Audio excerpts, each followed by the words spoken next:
What's going on, Cougar fans, and welcome to this week's edition of CUC Football Weekly. I'm Parker Kelly with the Cougar Sports Network, and I'm once again joined by head football coach Andy Lambert. Coach, happy Friday. Good to see you, Almost Parker. another Beautiful Cougar game day. Fall day, right? Absolutely, absolutely. So you mentioned to me last week that the Cougars were kind of looking for a spark on offense, and sophomore quarterback Jacob Redmond surely provided that against Concordia, Wisconsin. 15 of 21 through the air for 248 yards and 3 scores. How would you assess his performance last Saturday? Well, I think he played well. I mean, just you watched it. I think he had 3 drops, so he was really 18 for whatever. But he's been an accurate passer. We knew that. Kind of, he's a real, fast, quick release, getting the ball out, and so I think he played well. I think that it was a hard week, just with. Troy Prattley, the former quarterback, has meant so much to our program and is one of the greatest, ambassadors and ambassadors of the program to campus, and one of the greatest teammates, that I've ever coached. So that was a hard transition, and I think, Jacob handled it well, but obviously Troy, he handled it extremely well too. So. But I think that Jacob played like we thought he was going to play. He did give some, maybe some added juice to the offense, or at least the performance. Hence his nickname. Juice, yeah, exactly. That's awesome. So anyway, but I thought he played a great game. He had a couple turnovers that we'd like to have back, but other than that, he played fantastically. Controlled and within his own sort of talents, and it made some big plays. And he played very poised on Saturday, something that I've really noticed about him. And Cougars were making plays all over the place. Gavin Dace had the pick six, 2 plays into the game. Yep. Devin Bledsoe, another 2 touchdown receiving performance. Jace Levi, the 72-yard score right before halftime. Yeah. How would you assess their performances as well? Well, our skill positions are talented. Right, and a lot of these new guys have come in, and they've got really good speed. They're skilled with the ball. They can catch. We have made some great catches this year. At those positions. So we're just trying to, I think, learn more and more about how to take advantage of those guys and get them the ball and figure out how to get matchups that favor us. So the assessment is, and here's the other thing, we haven't played like our best, even on Saturday we had 3 series with 3 turnovers in a row. We came out in the second half and had 3 and outs in a row.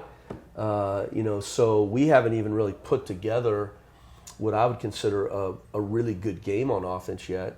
So when we do, I think the sky's the limit. We've got to continue to play better.